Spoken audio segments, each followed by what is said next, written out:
إن الحمد لله نحمده ونستعينه ونستغفره ونعوذ بالله من شرور أنفسنا ومن سيئات أعمالنا من يهده الله فلا مضل له ومن يضلل فلا هادي له وأشهد أن لا إله إلا الله وحده لا شريك له وأشهد أن محمدا عبده ورسوله صلى الله تعالى عليه وعلى آله وصحبه وسلم تسليما كثيرا أما بعد فقد قال الإمام البخاري رحمه الله تعالى باب لا يتوضأ من الشك حتى يستيقنه قال حدثنا علي قال حدثنا سفيان قال حدثنا الزهري عن سعيد بن المسيب عن عباد بن تميم عن عمه أنه شكا إلى رسول الله صلى الله عليه وسلم الرجل الذي يخيل إليه أنه يجد الشيء في الصلاة فقال لا ينفتل أو لا ينصرف حتى يسمع صوتا أو يجد ريحا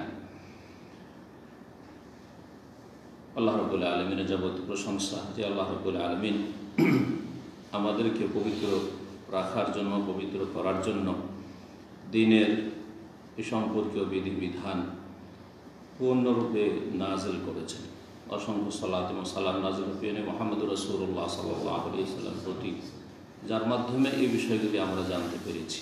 আমাদের ধারাবাহিক আলোচনা সহিহুল বুখারী প্রতি জুমাবারে যে চলে আসছে, তার আজকে পর্ব হচ্ছে ওযু সম্পর্কে, আর পর্ব নম্বর 2। আজ 12ই রবিউল সানি 1442 হিজরি মোতাবেক 27শে নভেম্বর 2020। অধ্যায় নম্বর 4, হাদিস নম্বর 137, ইমাম বুখারী রাহিমাহুল্লাহ সহিহ বুখারী বলছেন বাবুন লা ইয়াতাওয়াদ্দাউ মিনাশ শাক্কি হাত্তা ইয়াস্তাইকিনা। এই অধ্যায় হচ্ছে যে সন্দেহের ভিত্তিতে কোনো ব্যক্তি উযু করতে যাবে না বা উযু করবে না বা উযু নবায়ন করবে না হাত্তা ইয়াস্তাইকিনা, যতক্ষণ পর্যন্ত তার ইয়াকিন না হবে বা নিশ্চিত না হবে যে আসলে উযু নষ্ট হয়েছে। উযু করবে না সন্দেহের ভিত্তিতে, তার মানে অলরেডি উযু আছে, উযু আছে আপনার আগে, এখন সন্দেহ হচ্ছে সেটা সালাতের ভিতরে হোক অথবা বাইরে হোক। জি, সালাতের ভিতরে হোক অথবা বাইরে হোক। বিশেষ করে আজকাল শীতকালে মাগরিব এশার মাঝখানে সাধারণত অনেকেই বা অধিকাংশ লোকে উযু করেন না। মাগরিবের উযু আছে, উযু আছে মানে আসল হচ্ছে যে উযু আছে। সন্দেহ হচ্ছে কি জানি উযু আছে কি নাই, না উযু করার কোনো প্রয়োজন নেই সন্দেহের ভিত্তিতে, সালাতের বাইরে। আর সালাতের ভিতরে বিশেষ করে যাদের গ্যাসের সমস্যা আছে, বায়ু নিঃসরণ বেশি হয়, তাদের এই সমস্যাটা বেশি হয়। আর এক শ্রেণীর লোকের সমস্যা হয় যাদের ওয়াসওয়াসার রোগ আছে, শয়তানি ওয়াসওয়াসা আছে, তাদের এই সমস্যাটি সেটা হচ্ছে যে কি জানি বায়ু নিঃসরণ হয়ে গেল, হাওয়া বেরিয়ে গেল, এরকম মনে হতে থাকে, সন্দেহ হতে থাকে। সন্দেহের ভিত্তিতে আপনি ওযু নবায়ন করতে যাবেন না। তাই বলছেন লা ইয়াতাওয়াদ্দাউ মিনাশ শাক, একজন মুসলিম ব্যক্তি যার ইবাদত বন্দেগীর পূর্বে ওযুর প্রয়োজন, ওযুর শর্ত, সে সন্দেহের ভিত্তিতে ওযু করতে যাবে না। আসল হচ্ছে ওযু আছে। হাত্তা ইয়াস্তাইকিনা, যতক্ষণ পর্যন্ত সে নিশ্চিত না হবে যে ওযু ভঙ্গ হয়ে গেছে। নিশ্চিত কেমন করে হইতে হবে? যে সব ইয়াকিন হওয়ার দিকগুলি রয়েছে, দুটো দিক এই হাদিস উল্লেখ করা হয়েছে। হাদিস প্রখ্যাত তাবেঈ এবং সাইয়্যিদুত তাবেঈন, তাবেঈদের মধ্যে সবচেয়ে শ্রেষ্ঠ তাবেঈ হচ্ছেন সাঈদ ইবনে মুসাইয়্যিব রাহমাতুল্লাহ আলাইহি। তিনি অসংখ্য সাহাবায়ে কেরাম থেকে হাদিস বর্ণনা করেছেন এবং তার থেকে অনেক তাবেঈনগণ হাদিস বর্ণনা করেছেন। তিনি অনেক সাহাবায়ে কেরামদের ছাত্র। তাবেঈ বিভিন্ন স্তর রয়েছে, 3 ভাগে ভাগ করা যেতে পারে। কিবারুত তাবেঈন, যারা অনেক সাহাবায়ে কেরাম থেকে হাদিস বর্ণনা করেছেন। আওসাতুত তাবেঈন, যারা বেশ কিছু সাহাবায়ে কেরাম থেকে হাদিস বর্ণনা করেছেন এবং পেয়েছেন, দেখা সাক্ষাৎ পেয়েছেন। আর সিগারুত তাবেঈন, ছোট তাবেঈ, যারা হয়তো একজন অথবা 2 জন কোনো সাহাবীর সাথে সাক্ষাৎ করেছে, দেখা সাক্ষাৎ হয়েছে। তো এই 3 স্তর রয়েছে। সাইয়্যিদুত তাবেঈন সাঈদ ইবনে মুসাইয়্যিব রাহমাতুল্লাহ আলাইহি অনেক পরহেজগার ব্যক্তি ছিলেন। তিনি বলছেন যে 40 বছর ধরে আমি ফরজ সালাতে কোনো মুসল্লির ঘাড় দেখিনি, পেছন দিন দেখিনি। আল্লাহ, তাহলে চিন্তা করুন, এইরকম যদি মুসল্লি হইতে হয় তো আপনাকে আজানের আগেই মসজিদে থাকতে হবে, তাও সেই জমানে। আজকালও তো আজানের আগে যদি না যান তো আপনি প্রথম কাতারে জায়গা পান না। অনেক মসজিদে আমাদের এখানে দেখতে পাচ্ছি যে আজানের আগে আগে আপনাকে যেতে হয়, তাহলে প্রথম কাতারে জায়গা পাবেন না। তাহলে সেই যুগে, যেই যুগে কম্পিটিশন চলতো ইবাদত বন্দেগীতে, সেই যুগে তিনি 40 বছর কোনো মানুষের পেছনে দাঁড়াননি যে সালাত অবস্থায় ঘাড় বা পেছন দিক দেখতে পাবেন।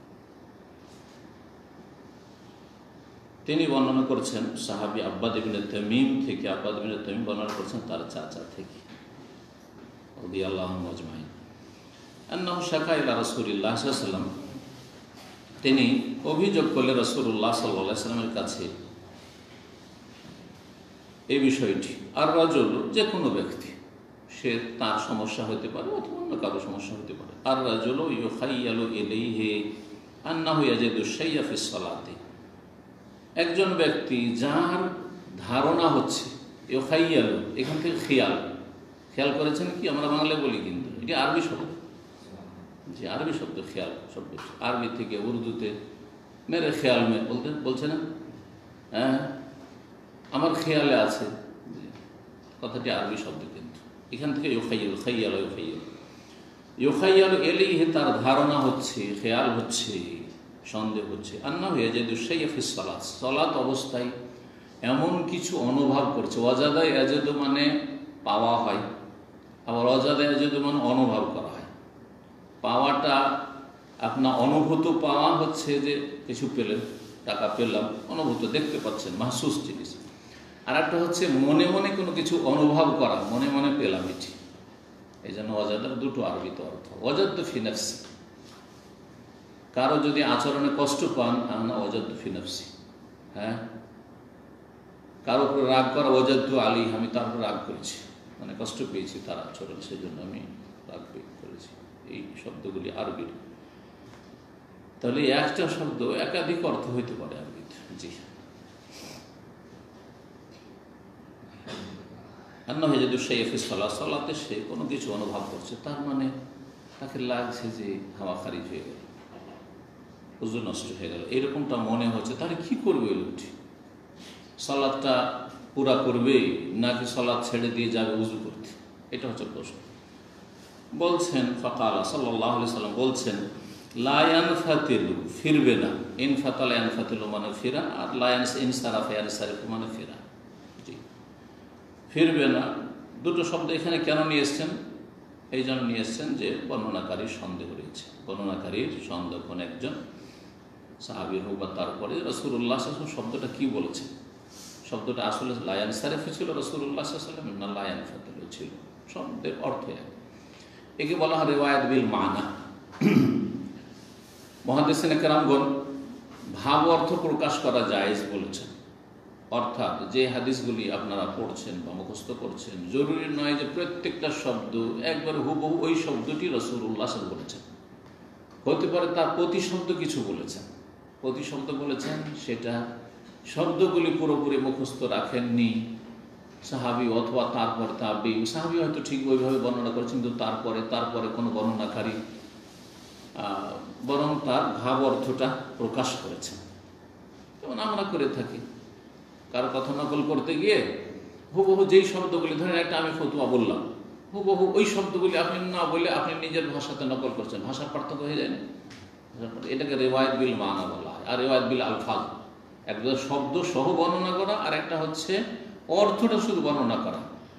অর্থ যে ব্যক্তি বর্ণনা করবে তার জন্য শর্ত হচ্ছে, এই শর্ত ছাড়া বর্ণনা করা জায়েজ নয়, যে সেই ব্যক্তি বিষয়টিকে ভালো করে বুঝবে, আর বুঝার পরে পুরো বিষয়টা যেইভাবে বোঝাতে চেয়েছেন উনি সেইভাবে প্রকাশ করবে। এমন কোনো ভাষাতে যদি প্রকাশ করে যাতে অর্থ পাল্টে যায়, তাহলে সে গুনাহগার হয়। ফতোয়ার ক্ষেত্রে আপনি ফতোয়া দিতে গিয়ে আমার ফতোয়া নকল করতে গিয়ে, ফতোয়া দেওয়া তো জায়েজ না জনগণের জন্য, কিন্তু ফতোয়া নকল করতে গিয়ে যদি এমন একটা ভাষা ব্যবহার করা যায় যেটাতে অর্থ পাল্টে যায়, তাহলে আপনি গুনাহগার হবেন না? ঠিক কিনা? জি। কোনো অনেক আগে 2000 সালের কাছাকাছি 2002 সাল এইরকম সময়গুলোতে কোনো সময় একজন কেউ বাংলাদেশ থেকে আমাকে জিজ্ঞাসা করেছে, আমি বলেছি যে গণতন্ত্রের রাজনীতি করা যাবে না। গণতন্ত্রের রাজনীতি করা মানে গণতান্ত্রিক দল যতগুলি আছে সে ইসলামের লেবেল লাগান অথবা ইসলাম ছাড়া লাগান, জায়েজ না। ও তখন এক পত্রিকা, মনে হয় মাসিক মদিনায় ছিল, পত্রিকাটা কিন্তু আমার নজরে পড়ে এসছে। বলছে দাম্মামে একজন শেখ আছেন, উনি বলছেন যে রাজনীতি করা যায় না। আমি উত্তরটা কি দিয়েছিলাম, আর ও বুঝলো কি ভুল বুঝলো। ভুল বোঝার কারণে জিজ্ঞাসা করলো ভুল প্রশ্ন। যেমন ভুল যেমন প্রশ্ন করলে তেমন উত্তর আসবে কিনা। ইসলামের রাজনীতি আছে, কিন্তু গণতন্ত্রের রাজনীতি কুফরি রাজনীতি। রাজনীতি জনগণ আর মাদ্রাসা স্কুলের ছাত্ররা কলেজের ছাত্ররা করবে কি জন্য? ওর কিসের রাষ্ট্রীয় ক্ষমতার সাথে কি সম্পর্ক তাদের? রাষ্ট্রীয় ক্ষমতা যারা আছে তাদেরকে রাজনীতি জানতে হবে যে আমি দেশটা কি করে চালাবো। যেমন রমজান আসছে, আমাকে রমজানের সিয়াম পালন করতে, তখন না রমজানের মশলা জানতে হবে। আমার কাছে পয়সা আছে, এই বছর হজে যেতে হবে, সুতরাং হজের মশলা জানা ফরজ। কথাগুলি ভালো করে বুঝে। কিন্তু একটা লোক গরিব, একেবারে গরিব, ওর হজের প্রশ্নে উঠে না যে হজে যাবে, আর কেউ ওকে হজও করাচ্ছে না। ও জানছে না যে আমার পয়সাতে হজ করাবে, তাহলে তার জন্য হজের মশলা জানা জরুরি? জরুরি না। তার জন্য মশলা সারা জীবন যদি হজের মশাইল না জানে কোনো অসুবিধা নেই, মুস্তাহাব তার জন্য। হ্যাঁ, যদি তালেবে এলেম হয়, আলেম হয়, তাহলে তাকে জানতে হবে, কারণ তাকে অন্যকে শিখাইতে হবে। গরিব যদি আলেম হয় তবুও তাকে শিখতে হবে এই জন্য যে অন্যকে হজের তরিকা শিখাইতে হবে। নিজে বেচারা হয়তো যেতে পারছে না, বুঝতে পারছেন না। তো রিওয়ায়াত বিল মানা বোঝাচ্ছিলাম যে যদি কথাটি আপনি ভাব প্রকাশ করতে গিয়ে ভুল করে দেন গুনাহগার আপনি, এই জন্য শর্ত। হ্যাঁ, যদি অর্থ পাল্টে না যায় তো রিওয়ায়াত বিল মানা জায়েজ মুহাদ্দিসিন কেরামদের কাছে। তো যখন বর্ণনাকারী সন্দেহ হয় যে শব্দটা কি ছিল, লায়ান ফাতে ছিল, লায়ান ফাতেলো ছিল, লায়ান সারেফও ছিল, তখন দুটো শব্দ উল্লেখ করে দিয়েছেন। যাই না বর্ণনাকারী হয়তো এরকম বলেছেন অথবা এরকম বলেছেন। লায়ান ফাতেলো অতক্ষণ ফিরবে না, ও লায়ান সারেফও অতক্ষণ ফিরবে, হাত্তা ইয়াসমা সাউতান আও ইয়াজিদা রিহান, যতক্ষণ পর্যন্ত কোনো শব্দ আওয়াজ না শুনতে পাবে, আও ইয়াজিদা রিহান, বা কোনো গন্ধ না পাবে। কারণ বায়ু নিঃসরণ হলে নিশ্চিত হওয়ার একটি উপায় হচ্ছে যে শব্দ পাওয়া গেছে সশব্দে বায়ু নির্গত হয়েছে, আর আরেকটি হচ্ছে যে গন্ধ পাওয়া গেছে। গন্ধ পাওয়া গেছে যাদের নাড়ি কষা, পায়খানা ক্লিয়ার হয় না, আওয়াজ হয় না, কিন্তু গন্ধ মানে বৃষ্টি গন্ধ হয়, তো এটা দিয়ে নিশ্চিত হওয়া যায়। এই দুটো নিশ্চিত হওয়ার দিক উল্লেখ করা হয়েছে। এর মানে কিন্তু এই নয় যে এছাড়াও যদি কারো গন্ধ হচ্ছে না, হয়তো বাথরুম ক্লিয়ার হয়েছে, তারপরে যদি বায়ু নির্গত হয় তাহলে গন্ধ হবে না, কারণ তার পেট ক্লিয়ার হয়ে আছে, আওয়াজও হইল না, কিন্তু সে নিশ্চিত যে হাওয়া বের হইল, বায়ু নির্গত হইল, তাহলে তার ওযু নষ্ট হবে না? অবশ্যই হবে।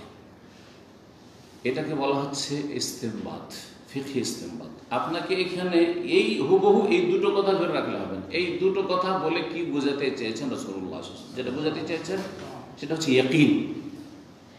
যে ইয়াকিন হওয়ার একটা তরিকা হচ্ছে আওয়াজ শুনতে পেয়েছে বায়ু, আর একটা হচ্ছে গন্ধ পেয়েছে, আর এটা হচ্ছে যে আওয়াজও হইল না আর গন্ধ হলো না, কিন্তু একবার পুরোপুরি আপনার ইয়াকিন হচ্ছে। পুরোপুরি মানে 80 থেকে 90% হইলেও সেটা মানে 50-50 নয়, শাক কাকে বলা হয় তাহলে বুঝতে হবে। হাদিস কি আছে, সন্দেহের ভিত্তিতে আপনি ফিরবেন না। সন্দেহ কাকে বলা হয়, মাঝামাঝি 50-50-তে আছেন, মনে হচ্ছে যে আমার হাওয়া খারিজ হয়ে গেল, বেরিয়ে গেল, আবার হচ্ছে না হয়নি, আধা দিতে আছে, অথবা 50-60-এর ভিতরে আছে। যখন 60 থেকে 70 চলে যাবেন তখন এটা জান্নে গালেব বলা হয়। এটাকে একটা ধারণা হচ্ছে কিন্তু নিশ্চিত হতে পারছি না। আর ভ্রম, আর একটা শব্দ আছে ওয়াহাম, ভ্রম, এগুলি কিন্তু সন্দেহের বিভিন্ন স্তর রয়েছে। ওয়াহাম 10% মাত্র, 20% মাত্র মনে হচ্ছে, তাহলে এটা সন্দেহ না, ভ্রম হচ্ছে আপনার। তো ভ্রমেরও পরোয়া করতে হবে না, সন্দেহেরও পরোয়া করতে হবে না। যখন আপনার মোটামুটি ইয়াকিন হতে যাচ্ছে 80 থেকে 90% কমপক্ষে, তাহলে জানতে হবে যে আপনার ওযু নষ্ট হয়েছে। তো এখানে ইয়াকিন উদ্দেশ্য দেখেন, ইমাম বুখারী রাহিমাহুল্লাহ কত বড় ফাকিহ ছিলেন, ফাকিহও ছিলেন, মুহাদ্দিসও ছিলেন। তাহলে হাদিসে আসলো শব্দের কথা আর গন্ধের কথা, কিন্তু তিনি অধ্যায় নিয়েছেন হাত্তা ইয়াস্তাইকানা, ইয়াকিন হওয়া পর্যন্ত। বললেন না ওই যে হাদিসে যে শব্দটা এসেছে। তাহলে যারা ইমাম বুখারী রাহিমাহুল্লাহর বিদ্বেষী আর মযহাবী মুকাল্লিদগুলো ইমাম বুখারী রাহমাতুল্লাহ আলাইহির সাথে চরম বিদ্বেষ রাখে, যার ফলে তারা ইমাম বুখারী রাহিমাহুল্লাহকে বলে যে তিনি আতর বিক্রেতা। যেমন বর্তমান যুগের একজন এখন জামাতি চাচা, সে বলেছে আল্লামা আলবানী হচ্ছে আতর বিক্রেতার মতো, আতর বিক্রেতা। তার মানে তিনি কি ছিলেন না? তিনি ফকিহ ছিলেন না, তিনি মুহাদ্দিস ছিলেন। এই কথাই তার পূর্বপুরুষরা কি বলেছে ইমাম বুখারী সম্পর্কে বলেছে। দেওবন্দে হাদিস পড়ায়, আর হাদিস যেহেতু নাকচ করতে হবে, আমল করবে না হাদিসের উপর, সেই জন্য কি বলে যে বুখারীতে আছে রাফুল ইয়াদাইন, কিন্তু ইমাম বুখারী ফকিহ নন, ফকিহ হচ্ছেন আবু হানিফা, ইমাম আযম। সুতরাং তাকলিদ করতে হবে কার? আবু হানিফার তাকলিদ করতে হবে। এইভাবে হাদিসকে জবাই করে তারা মযহাবী মুকাল্লিদরা। ইমাম বুখারী যদি ফকিহ না হবেন তাহলে কি করে নিয়ে আসলেন যে সন্দেহের ভিত্তিতে ওযু করতে যাবে না হাত্তা ইয়াস্তাইকানা, যতক্ষণ পর্যন্ত ইয়াকিন না হবে। অবশ্যই তার যথেষ্ট ফিকহের জ্ঞান রয়েছে, ফিকহুল বুখারী ফি তারাজুমিহি। এইজন্য মুহাদ্দিসিন ইকরামগণ সহিহ বুখারীর ভাষ্য যারা লিখেছেন, আর অনেকেই লিখেছেন বড় বড় মুহাদ্দিসরা, ইমাম বুখারীর ফিকহ এবং জ্ঞানের গভীরতা দিন সম্পর্কে তার তরজমাতুল বাব মানে তার অধ্যায়গুলিতে আছে। এই অধ্যায়টাকে হাদিসের সাথে মিলান, দেখবেন যে কত বড় ফতোয়া ছিল। আমিরুল মুমিনিন যেমন ফিল হাদিস ছিলেন, হাদিসে ছিলেন, তেমন আমিরুল মুমিনিন তিনি ছিলেন ফিকহেও। কারণ নামে মযহাব দাঁড়িয়ে গেলে তিনি ফকিহ হয়ে গেলেন, আর কারো নামে মযহাব যদি না জন্মায় তাহলে তিনি ফকিহ হলেন না। এটি একটি ভ্রষ্টতা, ভ্রান্ত ধারণা। যুগের আবর্তন বিবর্তন এসব মযহাব কায়েম হয়েছে না আল্লাহর পক্ষ থেকে কায়েম হয়েছে, হ্যাঁ, না এটা শরীয়ত বলে কায়েম হয়েছে যে শরীয়তে এরকম নির্ধারণ আছে চারের একটা মযহাব হইতে হবে, কিচ্ছু নেই, কিচ্ছু না। তাদের ইজতিহাদ, তাদের ফতোয়াগুলি ফলোয়ার বেড়েছে। আজকাল দায়ী দুনিয়াতে মেলায় আছে, তিনি আছে না নেই? মেলা দায়ী আছে আলহামদুলিল্লাহ, প্রত্যেক ভাষার দায়ী আছে। কারো অনুসারী কম আছে, কারো অনুসারী বেশি আছে, হ্যাঁ, কারো শ্রোতা কম আছে, কারো শ্রোতা বেশি আছে, কারো থেকে ইস্তেফাদা ফায়দা বেশি পাচ্ছে, কারো থেকে কম পাচ্ছে, কিন্তু সবার থেকে যুগের আবর্তন বিবর্তনে কারো অনুসারীরা থেকে গেল, সেই দাওয়াত থেকে চালিয়ে গেল, কারো অনুসারীরা তো এক যুগের আবর্তন বিবর্তনে শেষ হয়ে গেল। এরকমটা হয়েছে। না হলে যেমন ইমাম আহমদ রাহিমাহুল্লাহর মযহাব ছিল, তখন তার সহপাঠী ইমাম ইসহাকের মযহাব ছিল, ইমাম আউজাঈর মযহাব ছিল, বিশাল এক অনুসারী, মানে বিশাল একটা সংখ্যা ছিল শাম দেশে। ইমাম আউজাঈর রাহমাতুল্লাহ মযহাবের আমল করতেন। ইবনে দাউদ জাহিরির মযহাব, জাহিরি মযহাবের অনুসারী ছিল অনেক। তো আশা করি বিষয়টি বুঝতে পেরেছেন। এক কথায় আবার আসল অধ্যায় আমাদের কি, যে কারো যদি ওযু আগে থেকে থাকে, সে সালাতের ভিতরে হোক অথবা সালাতের বাইরে হোক, আর সন্দেহ হচ্ছে যে ওযু আছে কি নেই, বিশেষ করে সালাত শুরু করার পরে শয়তানের এরকম ওয়াসওয়াসা বেশি নেই।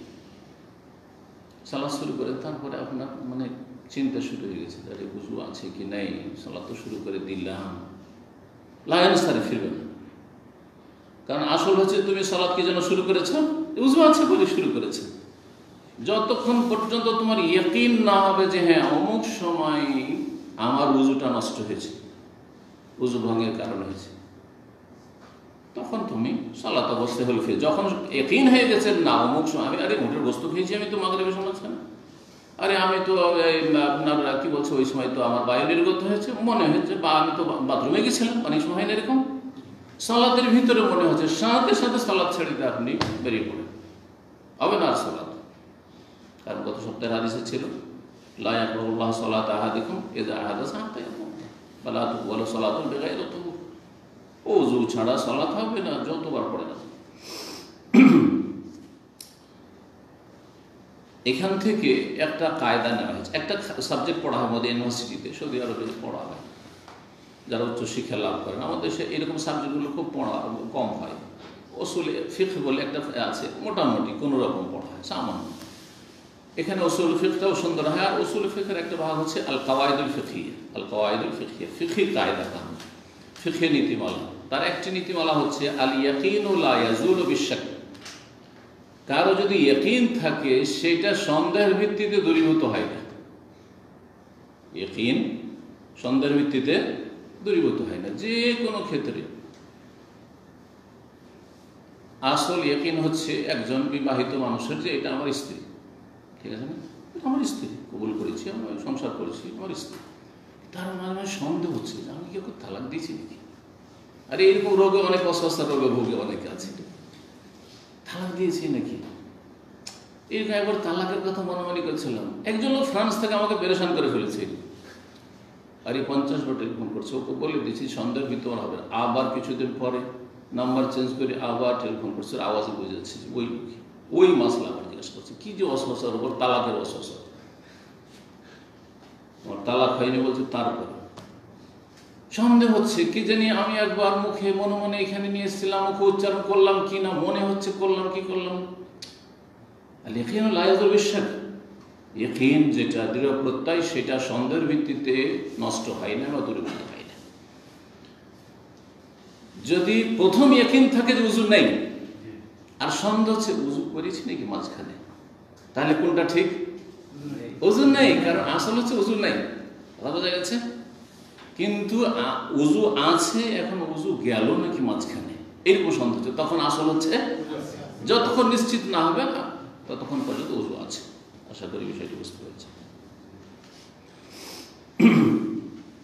5 নম্বর অধ্যায় বলছেন বাবু তাখফিফ ফিল উযু। এই অধ্যায় হচ্ছে হালকা উযু করা সম্পর্কে। তাখফিফ, খাফফাফা ইউখাফিফ মানে হালকা করা, উযুতে হালকা করা মানে হালকাভাবে উযু করা জায়েজ আছে। মানে হালকা উযু বলতে কি বুঝায় দেখি আপনাদের চিন্তায় চেতন না। হালকা করে উযু করলাম আমি, এর মানে কি হতে পারে? একজন বলেন তো দেখি। একজন একবার আর কিছু ভালো হলো। আরো তো নূর হইল, তো উযু আছে তারপর উযু করলেন, ভালো বুঝতে হবে। হালকা করে উযু করলাম, আর কিছু হতে পারে?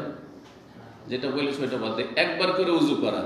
গত সপ্তাহে বলেছি একবার ফরজ, 2 বার ভালো, আর 3 বার আরো ভালো। আবার কিছু অঙ্গ একবার, কিছু অঙ্গ 2 বার, কিছু অঙ্গ 3 বার, জায়েজ আছে কি নাই? সেটাও জায়েজ আছে। একবার করে শুধু উযুর অঙ্গগুলি ধৌত করলেন, এটা হচ্ছে হালকা উযু। আর একটা হালকা উযু হচ্ছে যে শুধু পানি বহিয়ে দিলেন, ঘষাঘষি করলেন, শুধু পানি বহিয়ে দিলেন। অনেকে করেন না, নলে পানি পড়ছে তাই আর শুধু ধৈর্য আছে এরকম করে উযু হয়ে গেল, ব্যাস উঠে গেল উযু করে, এটা হালকা উযু, ঘষা দিলেন। তৃতীয় হালকা উযু হচ্ছে যে অল্প পানি আছে। আমরা সফরে বাসে যখন যে সময় সফর করেছি, মাঝে মধ্যে এক তো ঠান্ডার সময় আর নেই পানি কোথায়, বাথরুমে বাকালার পানি কিনে একটা বোতল, চেয়ে বড় কত সেটা হবে 300 মিলি বা 330 মিলি বা কত থাকে, এতে উযু করা সম্ভব কিনা? হতে পারে, সম্ভব হতে পারে। 300-400 মিলিতে বা 500 মিলিতে উযু হতে পারে। সেটা কিভাবে? অল্প করে পানি নিয়ে ঘষা দেওয়া, অল্প পানি নিয়ে উযুর অঙ্গগুলিতে ঘষে ঘষে ভিজিয়ে নেওয়া, এটাও হালকা উযু। তাহলে হালকা উযু কয় রকমের হইল? 3 রকম। তো ইমাম বুখারী এই অধ্যায়ে এই 3টি অবস্থাকে শামিল। কেউ যদি মনে করে যে একবার করে আমি ধরলাম, তাও জায়েজ। কেউ যদি মনে করে যে আমি আপনার পানি বহিয়ে দিলাম শুধু, তাও চলবে। কেউ যদি মনে করে যে আমি অল্প পানি আছে, অল্প অল্প করে পানি নিয়ে শুধু ঘষে ঘষে ঘষে ভিজিয়ে দিলাম উযুর অঙ্গগুলি, সেটাও চলবে। রাসূলুল্লাহ সাল্লাল্লাহু আলাইহি ওয়াসাল্লাম আনুমানিক 600 গ্রাম বা 600 মিলি পানিতে উযু করতে। কানা রাসূলুল্লাহ ইয়াতাওয়াদ্দাউ বিল মুদ্দ ওয়া ইয়াগতাসিলু বিস-সা, এক মুদ পানিতে 600 গ্রাম পানিতে উযু করতেন। আর গোসল করতেন কিসে? 1 সা পানি, প্রায় 2.5 থেকে 3 কেজি বা 3 লিটার পানিতে কি করতেন?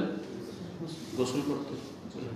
এত কেমন গোসল হতো? তাহলে ওই রকমই গোসল, হালকা পানি ঢেলে শরীরে ঘষা দাও, অল্প করে পানি ঢেলে শরীরে ঘষা দাও, গোসল করা শরীর ভিজিয়ে না। ইবনে আব্বাস রাদিয়াল্লাহু তাআলা আনহু থেকে বর্ণিত, তিনি বলছেন যে আন্না নবী সাল্লাল্লাহু আলাইহি ওয়াসাল্লাম নামা, নবী সাল্লাল্লাহু আলাইহি ওয়াসাল্লাম একবার ঘুমিয়ে পড়লেন। হাত্তা নাফাখা, নাফাখা আনফাখা মানে ফুক দেওয়া হয় শাব্দিক অর্থ। এখানে নাফাখা ঘুমের অবস্থায়, নাফাখা মানে আপনার নাক ডাকা শুরু হলো। হ্যাঁ, নাক ডাকা শুরু, খাঁ খাঁ মনে হচ্ছে ফুক দিচ্ছে, তাই না? তো ওখান থেকে নাফাখা মানে নাক ডাকা দিচ্ছে। সুম্মা সাল্লাহ, তারপর সালাত আদায় করলেন। রব্বামা কালা, আর কখনো কখনো তিনি বলতেন, নামার জায়গায় বলতেন ইস্তাজা। নামা মানে ঘুমিয়ে যাওয়া, নিদ্রা চলে আসা, আর ইস্তাজা মানে শুয়ে যাওয়া। শুয়ে যাওয়া আর ঘুমিয়ে যাওয়া কি পার্থক্য? পার্থক্য নেই? কি পার্থক্য আছে? হ্যাঁ, ঘুমিয়ে যাওয়া সেটা বসে হইতে পারে, শুয়ে হইতে পারে, ঘুম চলে এসছে, এক কথায় নিদ্রা চলে এসছে। আর শুয়ে যাওয়া মানে লম্বা হয়ে শুয়ে গেছেন, সে কাঁথে হোক আর চিতে হোক শুয়ে গেছেন, কিন্তু ঘুম নাও আসতে পারে। তো ইস্তেজা মানে হচ্ছে শুধু শুয়ে যাওয়া, লম্বা হয়ে শুয়ে যাওয়া। হাত্তা নাফাখা, শুয়ে গিয়ে তার নাক ডাকা শুরু হয়ে গেছে। সুম্মা কামা, তারপরে দাঁড়ালেন, ঘুম থেকে উঠলেন। ফাসাল্লাহ, সালাত পড়লেন, মাঝখানে উজু করলেন না। কেন? রাসূলুল্লাহ সাল্লাল্লাহু আলাইহি ওয়াসাল্লাম ঘুমিয়ে যেতেন, আর তারপরে ঘুম থেকে উঠে আর উজু করতেন না। কেন? হ্যাঁ, কারণ রাসূলুল্লাহ সাল্লাল্লাহু আলাইহি ওয়াসাল্লামের চক্ষু শুধু ঘুমাতো, রাসূলুল্লাহ সাল্লাল্লাহু আলাইহি ওয়াসাল্লামের অন্তর ঘুমাতো না। কারণ অন্তর সবসময় আল্লাহ প্রস্তুত রাখতেন ওহী কবুল করার জন্য, ওহী সংরক্ষণ করার জন্য। ঘুমের অবস্থায় রাসূলুল্লাহ সাল্লাল্লাহু আলাইহি ওয়াসাল্লামের বহু সময় ওহী আসত। যদি অন্তরটা ঘুমিয়ে যায়, তাহলে অচেতন, কিছু খোঁজ খবর রাখেন না, তাহলে ওহীগুলি যে অবতরণ করবে ওই সময় কি করে তিনি সংরক্ষণ করবেন, কি করে আয়ত্ত করবেন? কিছু কম বেশি হয়ে যেতে পারে। যেমন আমাদের ঘুম যখন গভীর থাকে, স্বপ্ন দেখি, স্বপ্ন দেখার পরে স্বপ্নগুলো কিন্তু কাটা ছিঁড়ে হয়ে যায়। আর এই একটা স্বপ্ন, খুব মজার স্বপ্ন আজকে দেখেছি, কিন্তু ভালো করে মনে নেই, বলি না মনে নেই। আবার কখনো কখনো ঘুমটা যেন ফ্রেশ। এই জন্য শেষ রাতের স্বপ্নটা কেন বেশি পছন্দনীয় এবং এর দাবিটা হয়ে থাকে। কারণ শেষ রাতে আপনার ঘুমটা মোটামুটি, যে গভীর ঘুম ছিল সে ঘুমের চাপটা চলে গেছে, পেটটা খালি হয়ে গেছে, তখন আপনার স্মৃতিশক্তিটা অনেকটা মজবুত হয়ে আছে। তাহলে স্বপ্ন যেগুলো দেখছেন সবগুলো কিন্তু শুরু থেকে শেষ পর্যন্ত মনে আছে।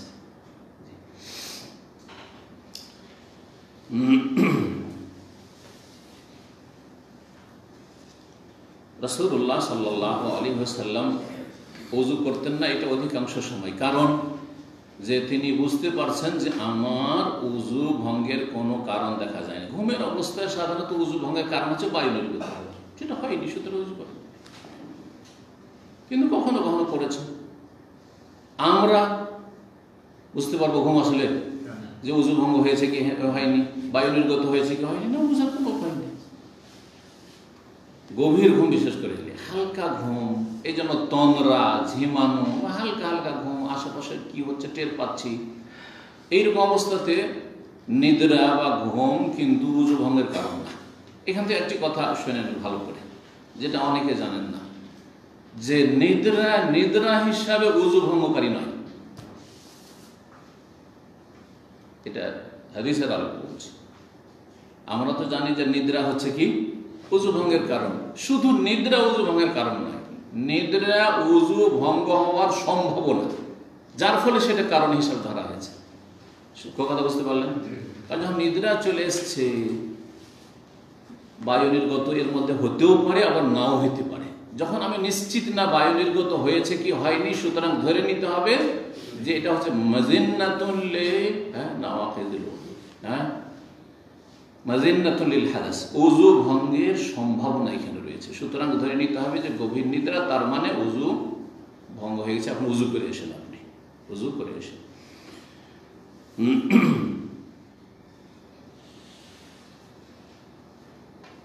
ثم حدثنا به سفيان مرة بعد مرة عن عمرو عن قريب عن ابن عباس। বলছেন ইবনে আব্বাস রাদিয়াল্লাহু তাআলা আনহু قال بت عند خالتي ميمونة ليلة, আমি আমার খালা মাইমুনার কাছে এক রাত আমি কাটিয়েছিলাম বা ঘুমিয়েছিলাম। বাতা আবিত মানে রাত কাটানো, কোথাও রাত্রি যাপন করা। ছোট ছেলে ছিলেন, 10-11 বছরের ছেলে, তো খালার কাছে থেকে যেতেন। কখনো কখনো খালার কাছে খালুর পালা থাকতো ওই দিন সেই দিন।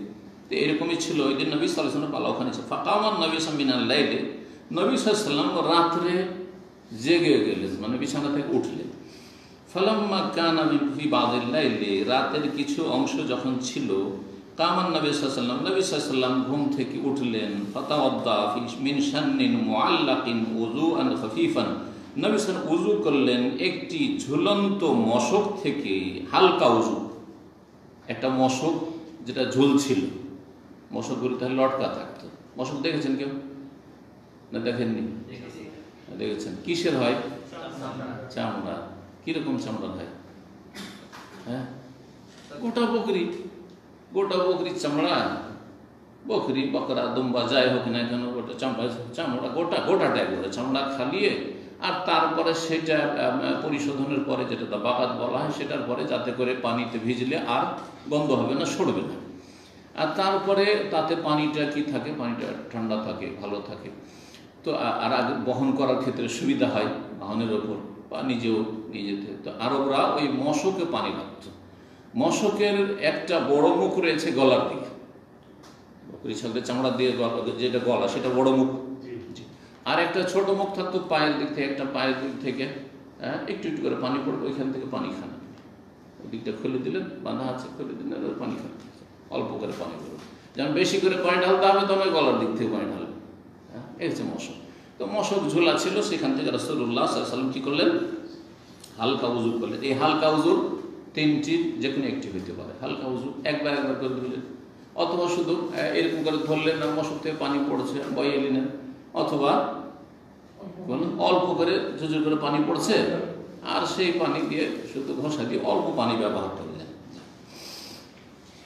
ইউখাফফিফুহু আমরুন ওয়া ইউকাল্লিলুহু, এই যে হালকা উযু করলেন, বলছেন আমর রাহমাতুল্লাহ আলাইহি, আমরিন আন কুরাইবের ছাত্র, তিনি সেটাকে হালকা করে দেখাচ্ছিলেন এবং অল্প করে দেখাচ্ছেন, মানে অল্প অল্প পানি নিয়ে উযু করার কথা, দুটো শব্দ ব্যবহার করেছেন।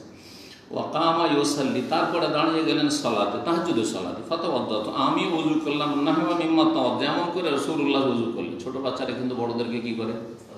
ভালো করে অনুসরণ করে। হ্যাঁ, নবী সাল্লাল্লাহু আলাইহি ওয়াসাল্লাম উযু করতে দেখেছি, বাচ্চা ছেলে উঠে আর সে ওইভাবে উযু করে নিয়ে সুম্মা যেহেতু, তারপরে এলাম ফাকুমতা ইয়াসারিহি, বাম দিকে দাঁড়িয়ে গেলাম। হাদিস, এটা খুব প্রসিদ্ধ হাদিস, যে নবী সাল্লাল্লাহু আলাইহি ওয়াসাল্লামের তাহাজ্জুদে উনি বাম দিকে দাঁড়িয়ে গেছিলেন। আর উমর ক্বালা সুফিয়ান আন শিমালিহি, ইয়াসার বলেছেন বা শিমাল বলেছেন, দুটোর মানে একই। ইয়াসার মানে হচ্ছে ইয়ামিন ইয়াসার, আর ইয়ামিন শিমাল, জাত আল ইয়ামিন ও জাত আশ শিমাল। ফাহাওয়ালানি, আমাকে ফিরিয়ে দিন, ফাজআলানি আন ইয়ামিনি, ডান দিকে করে দিন, কানটা ধরে পিছন দিক থেকে কি করেছিলেন? ডান দিকে করে দিয়েছিলেন, ডান দিকে করে দিয়েছিলেন, বাম দিক থেকে। সুম্মা সাল্লা, মাশাআল্লাহ, যতটা আল্লাহ চাইলেন সালাত আদায় করলেন। কত পড়েছেন সেদিন বর্ণনা করেননি, তবে নবী সাল্লাল্লাহু আলাইহি ওয়াসাল্লাম অভ্যাস ছিল 11 রাকাতের বেশি পড়তেন না, দীর্ঘায়িত করে পড়তেন, লম্বা সালাত পড়তেন। কখনো কম পড়তেন, 9 পড়তেন, সর্বনিম্ন 7ও পড়তেন। সুম্মা যা, তারপরে শুয়ে গেলেন। ফানামা হাত্তা নাফাখা, তারপরে ঘুমিয়ে গেলেন, এমনকি নাক ডাকতে শুরু করলেন। সুম্মা আতাহুল মুনাদি, তাহলে নাক ডাকা হতে পারে। নাক ডাকা, সাধারণ নাক ডাকা যদি হয় হালকা, তাহলে এটা কোনো রোগের কারণে না, এমনি হতে পারে। রাসূলুল্লাহ সাল্লাল্লাহু আলাইহি ওয়াসাল্লামের ঘুমের সময় নাক ডাকতেন। কিন্তু এমন নাক ডাকা যে একবারে ঘর বাজছে, আর ঘরে কোনো কেউ ঘুমাতে পারছেন না, এইটা অন্যের জন্য কষ্টদায়ক। অনেক মহিলারা পেরেশান, স্বামীকে নিজে কি করবে, স্বামীর সাথে ঘুমাইতে পারেন না, ভয়ে ঘুমাইতে পারেন না, আর এমনি ঘুম আসে না, অন্য রুমে ঘুমায়, এইরকম অবস্থা আছে অনেক জায়গায়, খবর আছে। আল্লাহ, তখন চিকিৎসা করা উচিত, যদি কোনো চিকিৎসার ব্যবস্থা থাকে। এমনিতে হালকা আপনার নাক ডাকা, অথবা যখন বেশি ক্লান্তি রয়েছে, ক্লান্তির কারণে কারো কারো নাক ডাকে, এটা কোনো আইব নয়, দোষ নেই। রাসূলুল্লাহ সাল্লাল্লাহু আলাইহি ওয়াসাল্লাম হালকা নাক ডেকেছে। বলছেন সুম্মা আতাহুল মুনাদি, রাসূলুল্লাহ সাল্লাল্লাহু আলাইহি ওয়াসাল্লাম তাহাজ্জুদ পড়ে তাহলে ঘুমিয়ে যেতেন। তাহাজ্জুদ পড়ে কিছুক্ষণ ঘুমিয়ে যাওয়া, এটা উত্তম। একবারে তাহাজ্জুদ পড়তে পড়তে ফজরের আযান না করে দিয়ে জায়েজ, অসুবিধা নেই, কিন্তু তার চেয়ে উত্তম হচ্ছে যেমন দাউদ আলাইহিস সালাম করতেন। কি করতেন? সালাত পড়ার পরে ফজর আগে ওয়ায়ানামু সুদুসা, রাত্রের 6 ভাগের 1 ভাগ করেন আপনি, মাগরিব থেকে শুরু করে ফজর আযান পর্যন্ত 6 ভাগের 1 ভাগ সুদুস, এই সময়টা আবার ঘুমিয়ে নিতেন ফজর আগে খান। হতে হবে কি ফজরের সময় আপনি অ্যাক্টিভ, ক্লান্তি নেই। আজকাল তো যারাও তাহাজ্জুদ পড়ছে জিজ্ঞাসা করেন ভালো করে, বা কাছে থেকে আধা ঘন্টা না তো এরকম তাহাজ্জুদের ক্লান্তি কি আসবে? কিন্তু যদি কেউ 2 ঘন্টা 3 ঘন্টা তাহাজ্জুদ পড়ে, 4 ঘন্টা তাহাজ্জুদ পড়ে, কারণ নবী সাল্লাল্লাহু আলাইহি ওয়াসাল্লামের তাহাজ্জুদের কোয়ালিটি কয় রকম বর্ণনা করা হয়েছে কে জানে? রাসূল সাল্লাল্লাহু আলাইহি ওয়াসাল্লামের তাহাজ্জুদ কত রকমের ছিল?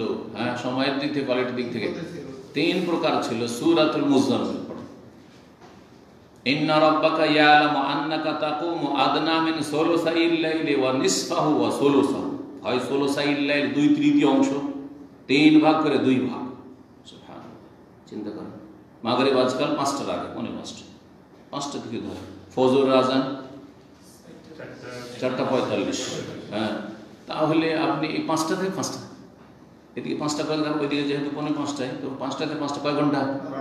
12 ঘন্টা রাত আছে। 12 ঘন্টা রাতকে 3 ভাগ করে 2 ভাগ যদি করেন তো কত হবে? 4 4 8 3 4 12, 8 ঘন্টা। 8 ঘন্টা তাহলে তাহাজ্জুদ রাসূলুল্লাহ কখনো কখনো, আবার কখনো কখনো নিঃস্ব অর্ধেক, তাহলে 6 ঘন্টা।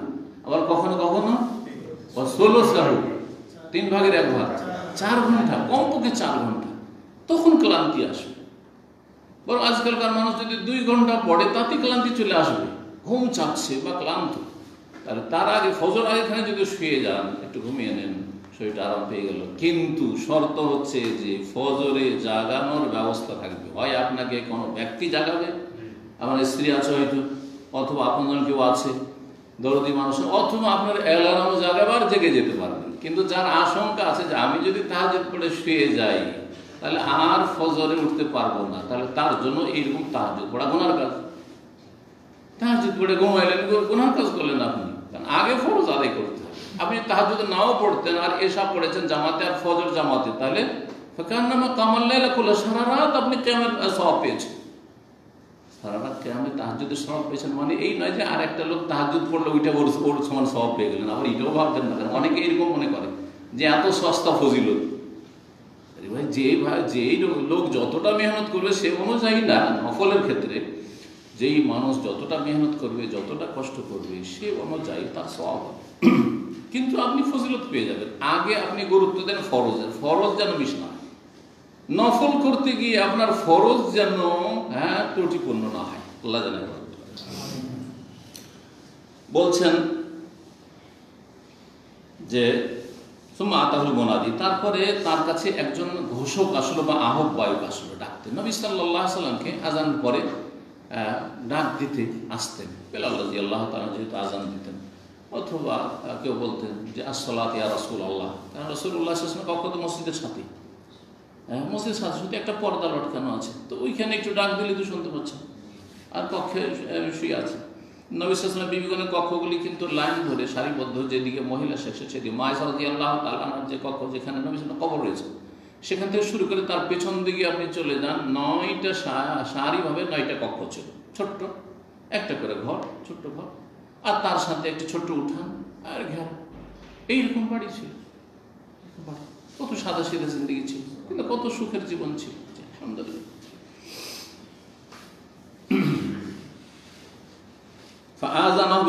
তাকে জ্ঞাত করলেন।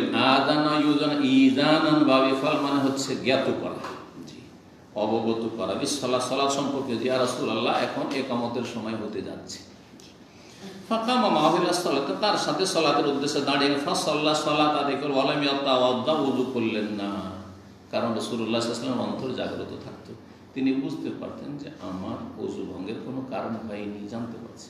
পক্ষান্তরে আমি আপনি যেহেতু জানতে পারি না ঘুম আসলে, সুতরাং ধরে নেব যে আমাদের ঘুম এসে গেছে, ভালো মতো ঘুম চলে এসছে, তার মানে আমাদের ওযু ভঙ্গ হয়েছে। কিন্তু সাধারণত বসে বসে কেউ ঝিমাচ্ছে তো টের পাচ্ছে, হাওয়া খারিজ হলে সাধারণত টের পাবে। কিন্তু বসে বসে যদি গভীর ঘুম হয়ে যায় তাতেও কিন্তু ওযু ভঙ্গ হয়ে যাবে, সেটাও ওযু ভঙ্গ মনে করতে হবে। অনেকের ধারণা যে বসে বসে ঘুমাইলে ওযু ভঙ্গ হয় না, আর শুয়ে ঘুমিয়ে গেলে ওযু ভঙ্গ হয়, এটাও কথা বল, কিন্তু সূক্ষ্ম কথা না। শুয়ে শুয়ে লম্বা হয়ে যদি হালকা ঘুম থাকে, সব টের পাচ্ছেন, তাহলে ওযু ভঙ্গের কারণ নয়। আর বসে বসেও যদি গভীর ঘুম হয়ে যায় তাতে ওযু ভঙ্গ হয়ে যাবে, কারণ আপনি জানছেন না যে কি হলো। ফাকামা মাহু ইলা সালাত, তার সাথে সালাত আদায়, ফাসাল্লা সালাত আদায়, ওয়ালাম ইয়াতাওয়াদ্দা। কুলনা লিআমরিন, আমরকে বলে ইন্না নাসান ইয়াকুলুনা, কিছু লোকেরা বলে যে ইন্না রাসূলুল্লাহ সাল্লাল্লাহু আলাইহি ওয়াসাল্লাম তানামু আইনুহু ওয়া লা ইয়ানামু কালবুহু, রাসূলুল্লাহ সাল্লাল্লাহু আলাইহি ওয়াসাল্লামের চক্ষু ঘুমাতো কিন্তু তার হৃদয় ঘুমাতো না। লোকেরা বলে কথাটি কি ঠিক?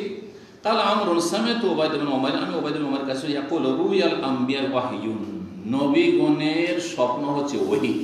যখন স্বপ্ন ওহী আর ঘুমের অবস্থায় যদি অন্তর জাগ্রত না থাকে, তাহলে এই স্বপ্ন যোগে যে ওহীটা হচ্ছে, এই ওহীটাকে কি করে সুরক্ষিত করবেন, কি করে আয়ত্তে রাখবেন? সেই জন্য তাদের অন্তর সবসময় জেগে থাকবে। জাগ্রত অবস্থায় যেমন সজাগ অন্তর, আমরা এখন বুঝতে পারছি, সব কিছু টের পাচ্ছি, কোথায় কি হচ্ছে না হচ্ছে আশেপাশে ডানে বামে, ঠিক তেমনি রাসূলুল্লাহ ঘুমের অবস্থায় হইত, ঘুমের অবস্থায়। এটিও রাসূলুল্লাহ মুজিজা। মুজিজা কাকে বলে? অলৌকিকত্ব, অসাধারণ কিছু, যেটা সাধারণত হয় না। তো মুজিজা এগুলো হাজার হাজার রাসূলুল্লাহ সাল্লাল্লাহু আলাইহি ওয়াসাল্লাম মুজিজা ছিল, এরকম মুজিজা আছে। রুয়াল আম্বিয়া ওয়াহিয়ুন, নবীগণের স্বপ্ন হচ্ছে ওহী। সুম্মা কারা, আর তারপরে দলিল হিসেবে নবীগণের স্বপ্ন যে ওহী, এর দলিল হিসেবে ইব্রাহিম আলাইহিস সালামের স্বপ্ন ওহী ছিল। এই আয়াত পেশ করছেন। ইব্রাহিম আলাইহিস সালাম স্বপ্নে দেখছেন যে নিজের ছেলেকে জবাই করছেন। নিজের ছেলে কি করছেন? জবাই করছেন। এটা কোরআনের ভাষা, কিন্তু আমাদের দেশে এই ফার্সি ভাষা থেকে কেসাসুল আম্বিয়া যে অনুবাদ হয়ে গেছে, তাতে এমন জালিয়াতি আছে। তাতে কি আছে? দুটো রিওয়ায়াত আছে, দুটো মিথ্যা। একটা হচ্ছে যে ইব্রাহিম আলাইহিস সালামকে আল্লাহ স্বপ্নে দেখাচ্ছেন, হ্যাঁ, যে তুমি তোমার প্রিয় বস্তুকে কি করো? কোরবানি করো। আরে এরকম হুকুম না, হুকুমের কথা পড়ার নেই। তখন তিনি 100টি করে 3 দিন স্বপ্ন দেখলেন, 300টি উট জবাই করলেন। এটা একটা রেওয়ায়াত। আর একটি রেওয়ায়াত হচ্ছে জাল রেওয়ায়াত, সেটা তো রয়েছে প্রতিদিন 200 করে 600 তিনি কোরবানি করলেন। সব জাল কথা, এরকমটা নয়। বরং তাকে স্বপ্নে দেখানো হয়েছিল যে তিনি দেখছেন যে আমার ছেলেকে জবাই করছে। আরে ছেলেকে জবাই করছি কেন? আমি তো এইরকম স্বপ্ন দেখতে পারি না যে শয়তান আমাকে এরকম কিছু দেখাবে। তাহলে এটা আল্লাহর পক্ষ থেকে। তাহলে যখন স্বপ্নে আমি দেখছি, এই কাজটি আমাকে কি করতে হবে? করতে হবে। সেটা 3 দিন ধরে পরপর দেখেছিলেন কিনা আল্লাহ তাআলা, সেটা হতে পারে। কিন্তু তিনি এইভাবে 100টি করে করলেন বা 200 করে করলেন, আর তোমার প্রিয় বস্তুকে কোরবানি করো, এইটা ঠিক না। ইন্নী আরাফিল মানাম, আমি স্বপ্নে দেখছি যে আন্নি আযবাহুকা, বাবা তোমাকে আমি জবাই করছি। যেন ছেলেকে সম্বোধন করে বলছেন, ইয়া বুনাইয়া ইন্নী আরাফিল মানাম আন্নি আযবাহুকা ফানজুর মাযা তারা। সুতরাং তুমি চিন্তা করে বলো, মাযা তারা, তোমার মতামত কি, তুমি কি বলো, করতে পারি? কারণ আমার স্বপ্ন তো আর কোনো শয়তানি স্বপ্ন না, আল্লাহ। এই আয়াত সূরা সাফাত আয়াত নম্বর 102। এই আয়াত নিয়ে এসে কি বোঝাতে চাইছেন? যে ইব্রাহিম আলাইহিস সালামের স্বপ্নে যেমন ওহী ছিল, ঠিক তেমনি রাসূলুল্লাহ সাল্লাল্লাহু আলাইহি ওয়াসাল্লামের কাছে স্বপ্নযোগে ওহী আসতো। যে ওহী আসার বেশ কয়েকটি ধরন রয়েছে। ওহীর সূচনা যে বদুল ওহী, তাতে আমরা আলোচনা করি বিস্তারিত। তার একটি ছিল যে স্বপ্নযোগে রাসূলুল্লাহ সাল্লাল্লাহু আলাইহি ওয়াসাল্লামের কাছে ওহী আসতো, এই জন্য অন্তর জাগ্রত থাকতো। 6 নম্বর অধ্যায়ের বাবু ইসবাগিল ওযু। এই অধ্যায় হচ্ছে ওযু পরিপূর্ণ করা, পরিপূর্ণরূপে বা পূর্ণরূপে ওযু করা। আসবাগা ইউসবিগু, আসবাগা আলাইকুম নি'মাহু যাহিরাতান ওয়া বাতিনা, সূরা ইব্রাহিমে রয়েছে। আল্লাহ রাব্বুল আলামিন তোমাদের উপর পরিপূর্ণরূপে তার প্রকাশ্য গোপনীয় নিয়ামত তোমাদেরকে ঢেলে দিয়েছেন, দান করেছেন। তো ইসবাগ মানে হচ্ছে পরিপূর্ণ করা। তো ওযুর ইসবাগ কি? ওয়াকাল ইবনে ওমর, আব্দুল্লাহ ইবনে ওমর রাদিয়াল্লাহু তাআলা আনহু বলেন, ইসবাগুল ওযু আল ইনকা, ওযু পরিপূর্ণ করার একটি ব্যাখ্যা হচ্ছে, যে ব্যাখ্যাটি উনি করেছে, সেটা হচ্ছে ইনকা, একবারে পরিষ্কার পরিচ্ছন্ন করা। শুধু পানি বইয়ে দেওয়া নাই, পানি ওযু রঙের উপর ঢালার পরে বা বইয়ে দেওয়ার পরে তারপরে ঘষা দিয়ে পরিষ্কার পরিচ্ছন্ন করা। কোনো জায়গায় ধুলো বালি ময়লা থাকে, কোনো আপনার জীবাণু থাকতে পারে, ঘষা থাকে। এই বৈশিষ্ট্য উম্মত ইসলামিয়া, মুসলিম উম্মা 5 বার করে দিনে অঙ্গ প্রত্যঙ্গগুলিকে কত সুন্দর করে ধৌত করে, যার ফলে একজন উযু করা মানুষ অনেক বালা মুসিবত থেকে সুরক্ষিত থাকে। সেজদাদেরকে হাত মুখ ধুইতে হয় না। কিন্তু কাফের বেনামাজি যদিও একবার ধয় ঘুম থেকে উঠে, ওই একবার ঘুমালে ঘুম থেকে উঠে, তো সেজে গিয়ে মুখটা একটু চোখে মুখে পানি দিলে ব্যাস, তাদের নোংরামির শেষ নেই, অপরিষ্কার তারা থাকে। পরিষ্কার তো একজন দিনদার মুসলিম থাকে, ধার্মিক আল্লাহর মুসলিম থাকে।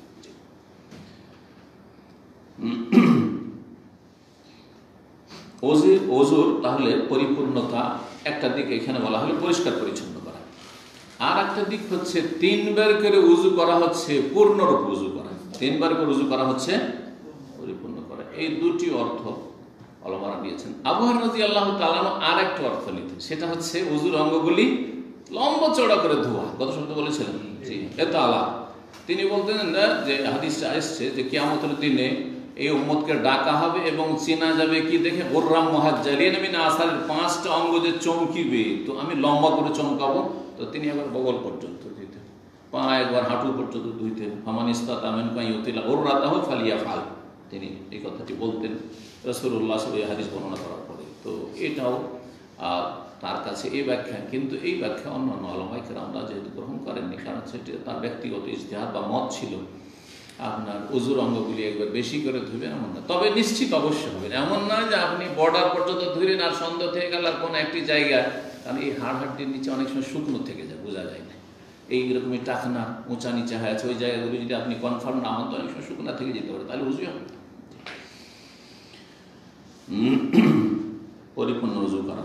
ইবনে আব্বাস রাদিয়াল্লাহু তাআলা আনহুমার আপনার আজাদকৃত বা স্বাধীনকৃত গোলাম ছিলেন কুরাইব, তিনি ওসামা বিন যায়েদ রাদিয়াল্লাহু তাআলা আনহুমা থেকে বর্ণনা করছেন বা আনহু থেকে বর্ণনা, আন্নাহু সামিআ ইয়াকুল, তিনি বলছেন দাফা রাসূলুল্লাহ মিন আরাফাতা, রাসূলুল্লাহ সাল্লাল্লাহু আলাইহি ওয়াসাল্লাম আরাফা থেকে প্রত্যাবর্তন করলেন বা রওনা হলেন। দাফা ইয়াদফা মানে রওনা হওয়ার অর্থ এখানে রয়েছে।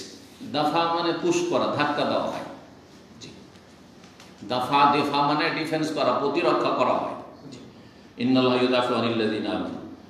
আরাফা থেকে প্রত্যাবর্তন করলেন বা রওনা হলেন। হাত্তা ইযা কানা বিশেবে, এমন সময় একটি পাহাড়ি ঘাঁটিতে পৌঁছিলেন। শেব বলা হয় 2 দিক থেকে পাহাড় চিপা হয়ে চলে সংকীর্ণ রাস্তা, পাহাড়ি ঘাঁটিতে আসলেন। নাযালা, অবতরণ করলেন। ফাবালা, তারপরে পেশাব করলেন। হ্যাঁ, সুম্মা তাওয়াদ্দা, তারপরে উযু করলেন। ওয়ালাম ইউসবিগুল উযুয়া, কিন্তু পরিপূর্ণরূপে উযু করলেন না। পরিপূর্ণরূপে উযু করলেন, হালকা উযু করলেন। তার মানে 3 বার করে করলেন না, ধরে নেন। অথবা শুধু পানি হালকা বহিয়ে দিলেন আর উজুর অঙ্গগুলি ভিজিয়ে দিলেন, উজু হয়ে গেছে, ঘষাঘষি বেশি করে ওইভাবে উজু করলেন না, উজু যথেষ্ট হয়ে গেছে। ফাকুলতু, তখন আমি বললাম যে উজু যখন করলেন রাসূলুল্লাহ সাল্লাল্লাহু আলাইহি ওয়াসাল্লাম, আর বেরিয়েছেন কোন সময়? আরাফা থেকে কখন বের হইতে হয় হাজী সাহেবরা? মাগরিবে সূর্য ডুবার পর বের হইতে হয়, কিন্তু মাগরিবটা ওখানে পড়তে হবে না। যোহর আসর ওখানে জমা করেছেন, জামা তাকদিম। আর মাগরিব এসা জমা করবেন জামা তাখির, বিলম্ব করে জমা কোথায়? মুজদালিফায়। তাহলে মাগরিবটা আছে, মাথার উপর আছে, আর সময় চলে যাচ্ছে। তো সাহাবী স্মরণ করাচ্ছেন, আসসালাতু ইয়া রাসূলুল্লাহ, আসসালাতু ইয়া রাসূলুল্লাহ, হে আল্লাহর রাসূল সাল্লাল্লাহু আলাইহি ওয়াসাল্লাম, সালাত আদায় করি, মাগরিব পড়ি। ফাকালা, বলেন আসসালাতু আমামাক, সালাত সামনে গিয়ে, তোমার সামনে, মানে সামনে গিয়ে সালাত পড়বে।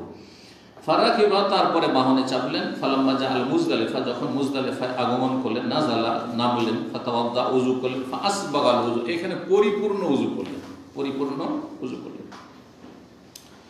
সুম্মা উকিমাতিস সালাতু, তারপরে সালাত কায়েম করা, সালাতের ইকামত দেওয়া হলো, সালাতের ইকামত দেওয়া হলো। তাহলে বোঝা গেল যে সালাতে কি করতে হবে? ইকামত দিতে হবে। বিলম্বে সালাত পড়লে ইকামত দিতে হবে।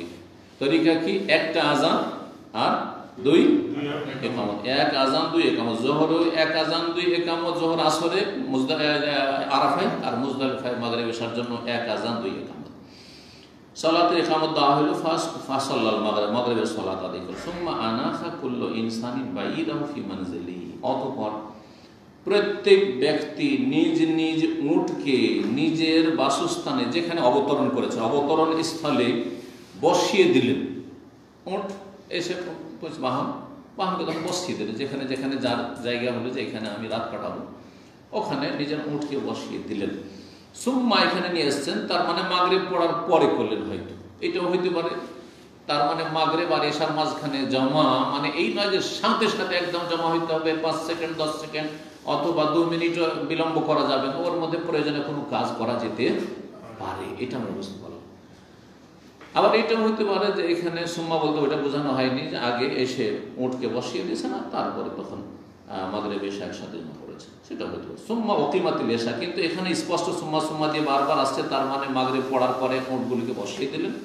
নিজের নিজের জায়গায়। তারপর মওকিমাতুল ইশা, তারপর এশার ইকামত দেওয়া হলো। ফাসাল্লাহ, সালাত আদায় করলে, ওয়ালাম ইউসাল্লি বাইনাহুমা, এই দুই সালাতের মাঝে অন্য কোনো সুন্নত নফল সালাত আদায় করলেন। মাগরিবের সুন্নতে রাতে বা আদায় করলেন না, এশার পরেও সুন্নত রাতে বা আদায় করেননি। বেতর আদায় করেছেন কি করেননি, হাও কোনো হাদিসে আসেনি, নাও কোনো হাদিসে আসেনি। এই মুজদালিফা একটা জায়গা। বাকি সফরে যত সফর করেছে রাসূলুল্লাহ সাল্লাল্লাহু আলাইহি ওয়াসাল্লাম দুটো সুন্নাতে মুআক্কাদা কখনো ছাড়েননি সালাতের। কি ফজর দরিকা সুন্নাত ছাড়তেন না, আর বেতর ছাড়তেন না, বেতর ছাড়তেন না। কিন্তু একমাত্র মুজদালিফায় কোনো দলিল পাওয়া যায় না যে তিনি সেই রাতে বেতর পড়েছেন কি না। সুতরাং কেউ যদি সেই রাতে বেতর পড়ে নেয় তাও জায়েজ, আর কেউ যদি সেই রাতে বেতর না পড়ে শুধু 3 রাকাত মাগরিব পড়লো আর 2 রাকাত এশা পড়লো, সেটাও জায়েজ। আল্লাহ তাআলা।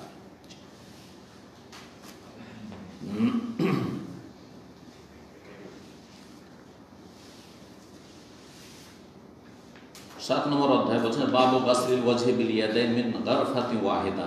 এই অধ্যায় হচ্ছে 2 হাত দিয়ে মুখমণ্ডল ধৌত করা সম্পর্কে। মিন গারফাতি ওয়াহিদা, 1 অঞ্জলি পানি নিয়ে।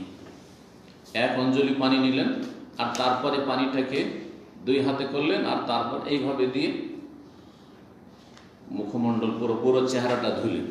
পানিটা নেবেন 1 অঞ্জলিতে, তাহলে অল্প পানি নিলেন। আর সেই পানিটাকে নিয়ে আর এক হাতের সাথে মানে আর একটা হাতকে ভেজালেন, আর তারপরে এই 2 হাতে করে তারপরে যদি মুখমণ্ডলে দেন তাহলে গোটা মুখমণ্ডলটা ধুইতে সুবিধা হবে। এর জন্য 2 হাত দিয়ে রাসূলুল্লাহ সাল্লাল্লাহু আলাইহি ওয়াসাল্লাম মুখমণ্ডল ধৌত করতেন। পক্ষান্তরে 1 হাতে নিলেন, 1 অঞ্জলি পানি নিলেন, এটা তো সুন্নাত, ঠিক আছে। কিন্তু সেটা দিয়ে যদি এইভাবে অনেকে উযু করে, কিন্তু এই হাতে লাগায় না, ওতে ওই 1 অঞ্জলি পানি দিয়ে পুরো চেহারা ধোয়াটা কষ্টকর। পুরো চেহারা এদিকেও পানি পৌঁছান, এদিকেও পানি পৌঁছান, কষ্টকর। সেই জন্য 2 হাতে করবেন পানিটা, তারপরে এইভাবে পানিটা দেবেন। এই কথাটাই বলছেন। 140 নম্বর হাদিস। হাদিস বর্ণনা করছেন ইবনে আব্বাস রাদিয়াল্লাহু তাআলা আনহুমা। তিনি বলছেন আন্নাহু তাওয়াদ্দা, তিনি ওযু করলেন। ফাগাসালা ওয়াজহাহু, মুখমণ্ডল ধৌত করলেন। আখাযা গারফাতাম মিন মাইন, পানির 1 অঞ্জলি পানি দিলেন। ফামাদমাদা বিহা ওয়াস্তানশাকা, তা দিয়ে কুলি করলেন, গড়গড়া কুলি করলেন এবং নাকে পানি দিলেন। তাহলে 1 অঞ্জলি পানি নিয়ে এমনভাবে করবেন, এটা হচ্ছে বেশি সহিহ সুন্নাহ। সেটা হচ্ছে যে মুখে নেবেন কিছুটা আর কিছুটা নাকে দেবেন। 1 অঞ্জলি দিয়ে একবারেই কুলি এবং নাকে পানি দেওয়া, ইস্তিনশাক দুটি করবেন। সুম্মা আখায, ইস্তিনশাক মানে নাকে পানি টানা, আর ইস্তিনসার মানে তারপরে নাকটা ঝেড়ে পরিষ্কার করা। গড়গড়া মানে একটু বাড়াবাড়ি করা, আমাদের সে লোকেরা গড়গড়া মানে মনে করে যে মুখে পানি করতে হবে, না, মুখে পানি দিয়ে মজমাদার আসল অর্থ হচ্ছে মজমাদ ইদারাতুল মা ফি দাখিলিল ফাম, পানিটাকে ঘোরানো মুখগহ্বরে, মুখের ভিতরে পানিটা যে ঘোরালেন, এটাই মজমাদা হয়ে গেল। এটা করতে হবে, অপর দিকে তাকাতে হবে, জরুরি বাড়াবাড়ি। সুম্মা আখাযা গারফাতাম মিন মা, তারপরে 1 অঞ্জলি পানি নিলেন। ফাজাআলা বিহা হাকাযা আদাফাহা ইলা ইয়াদিহিল উখরা, তারপরে সেই পানিটা 1 অঞ্জলি পানিটা এইরকম করলেন, মানে এইরকম পানিটা নিয়ে এইরকম করলেন, করে আদাফাহা ইলা ইয়াদিহিল, সেটাকে আরেক হাতের সাথে মিলালেন। এইভাবে দুটোতে অর্ধেক পানি, 1 অঞ্জলি পানি দুটোতে করলেন। করার পরে 2 হাতে যখন পানিটা আসলো, তারপরে করলেন কি ফাগাসালা বিহি ওয়াজহাহু, তা দিয়ে মুখমণ্ডল ধৌত করলেন এইভাবে। তাহলে পুরো চেহারা অল্প পানি দিয়ে ধোয়া সম্ভব হবে। সুম্মা আখাযা গারফাতাম মিন মা, তারপরে 1 অঞ্জলি পানি নিলেন। ফাগাসালা বিহি ইয়াদাহুল ইয়ুমনা, তা দিয়ে ডান হাত পানি নিয়ে করে পুরো ডান হাত ধুলেন। সুম্মা আখাযা গারফাতাম মিন মা, তারপরে 1 অঞ্জলি পানি নিলেন। ফাগাসালা বিহি ইয়াদাহুল ইউসরা, তারপরে বাম হাত ধুলেন। সুম্মা মাসাহা বিরাসি, তারপরে নিজ মাথা মাসহ করলেন। এখানে যে হাতগুলি ধুইলেন 3 বার করে কিন্তু আসলো না হাদিস, তাহলে বোঝা গেল যে সর্বনিম্ন 1 বারও যদি কেউ করে, হয়তো রাসূল 1 বারই করেছেন, কখনো 3 বারও করেছেন, 2 বারও করেছেন। এই হাদিসগুলি বিস্তারিত তিরমিজিতে অন্যান্য কিতাবে এসছে। তাওয়াজ্জা রাসূল মারাতান মারাতাইন, তাওয়াজ্জা সালাস মারাত, সব এসছে হাদিস। সুম্মা আখাযা গারফাতাম মিন মাইন, তারপরে 1 অঞ্জলি পানি নিলে। ফারাশা আলা রিজলিহিল ইয়ুমনা হাত্তা গাসালা, তারপরে ডান পায়ের ওপর বইয়ে দিলেন। ডান পায়ের উপর কি করলেন? রাস্সা মানে ছিটিয়ে দেওয়া হয়, আর রাস্সা মানে হালকা প্রবাহিত করা। যেহেতু পানি হালকা, বহিয়ে দেওয়া, এখানে প্রবাহিত করার উদ্দেশ্য রয়েছে। এই না যে পানি শুধু ছিটিয়ে দেওয়া, এরকম না।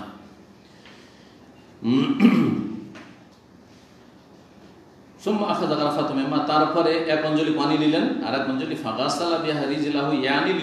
তারপরে তার পা ধুইলেন, মানে ডান পা তো ধোয়া হয়ে গেছে। ইয়ানিল ইউসরা অর্থাৎ, ইয়ানি মানে অর্থাৎ, ইয়ানি মানে অর্থাৎ, এই কথাটি উর্দুতে ব্যবহার করে ইয়ানি, কিন্তু শব্দটি আরবি। ইয়ানিল ইউসরা বাম পা ধুইলেন। সুম্মা কালা তারপরে বললেন হাকাযা রাআইতু রাসূলুল্লাহ সাল্লাল্লাহু আলাইহি ওয়াসাল্লাম ইয়াতাওয়াদ্দা, এইভাবে রাসূলুল্লাহ সাল্লাল্লাহু আলাইহি সাল্লামকে আমি ওযু করতে দেখেছি। এইভাবে রাসূলুল্লাহ সাল্লাল্লাহু আলাইহি ওয়াসাল্লাম আমি ওযু করতে দেখেছি। রাসূলুল্লাহ সাল্লাল্লাহু আলাইহি ওয়াসাল্লামের ওযু এরকম ছিল। সংক্ষেপে আশা করি ওযুর নিয়ম জানতে পেরেছেন। এখন ওযুতে থাকলো তাসমিয়া, বিসমিল্লাহ বলা। বলছেন 8 নম্বর অধ্যায়, বাবু তাসমি ইনদা কুল্লি হালিন ওয়া ইনদাল ওয়াকাই। এই অধ্যায় হচ্ছে যে বিসমিল্লাহ বলতে হবে প্রত্যেক অবস্থায়, প্রত্যেক ভালো অবস্থায় বিসমিল্লাহ বলা। যে কোনো কাজ করছেন বিসমিল্লাহ বলবেন। ওয়া ইনদাল ওয়াকাই, আর বিশেষ করে সহবাসের সময়, এমনকি সহবাসের সময়, সহবাসের সময় যখন বিসমিল্লাহ বলা আছে, তাহলে অন্যান্য যে সময়গুলি রয়েছে, অন্যান্য কাজগুলি রয়েছে, সেগুলিতেও বিসমিল্লাহ বলা হচ্ছে আপনার সুন্নাত বা মুস্তাহাব। তো ইমাম বুখারী রাহিমাহুল্লাহ এই অধ্যায় নিয়েছেন, কারণ বিসমিল্লাহ যে ওযুর আগে বিসমিল্লাহ বলার হাদিসগুলি ইমাম বুখারী রাহমাতুল্লাহ আলাইহির শর্ত সাপেক্ষ না, কারণ তার শর্ত তো অত্যন্ত শক্ত, যার ফলে তার শর্তে না পড়ায় দূর থেকে বিষয়টিকে টেনে নিয়েছেন যে বিসমিল্লাহ ওযুর আগে বলা স্বীকৃত এবং শরীয়ত সম্মত। লা ওযু লিমান লাম ইয়াযকুর ইসমাল্লাহ আলাইহি, ওযু হয় না যে ব্যক্তি আল্লাহর নাম নাই না। এখন এই বিষয়ে ইখতিলাফ রয়েছে ফুকাহাদের যে বিসমিল্লাহ বলা ওযুর আগে সুন্নাত না ওয়াজিব। এই ক্ষেত্রে সঠিক মত হচ্ছে যে ভুলে গেলে মাফ, কিন্তু যদি স্মরণ থাকে তো ওয়াজিব, স্মরণ থাকলে ওয়াজিব। মনে আছে আর পড়বেন না এমনটা করবেন না। আর কেউ বলেছেন না, সর্ব অবস্থাটি বিসমিল্লাহ বলা সুন্নাত, বিসমিল্লাহ না বললেও ওযু হবে না, এমন কথা নয়। তো প্রত্যেক অবস্থায় বিসমিল্লাহ বলা, তার মধ্যে একটি অবস্থা হচ্ছে কি ওযুর সময় বিসমিল্লাহ বলে ওযু শুরু করা। ইবনে আব্বাস রাদিয়াল্লাহু তাআলা আনহু থেকে বর্ণিত, তিনি ইয়াবলুগু বিহিন নবী সাল্লাল্লাহু আলাইহি ওয়াসাল্লাম, তিনি নবী সাল্লাল্লাহু আলাইহি ওয়াসাল্লাম পর্যন্ত হাদিসটি পৌঁছাচ্ছেন, মানে মারফু। ইয়ারফাউ যেমন অন্য রিওয়ায়াতে থাকে রাফাহু বা ইয়ারফাউ ইলা নবী সাল্লাল্লাহু আলাইহি ওয়াসাল্লাম, হাদিসটিকে মারফু বর্ণনা করেছেন। এটা হচ্ছে ইয়াবলুগু, হাদিসটি তিনি বর্ণনা করেছেন কার থেকে? নবী করিম সাল্লাল্লাহু আলাইহি ওয়াসাল্লাম থেকে। কালা, নবী সাল্লাল্লাহু বলেন, লাউ আন্না আহাদাকুম ইযা আতা আহলাহু, তোমাদের কোন ব্যক্তি যদি নিজ পরিবারের কাছে আগমন করে,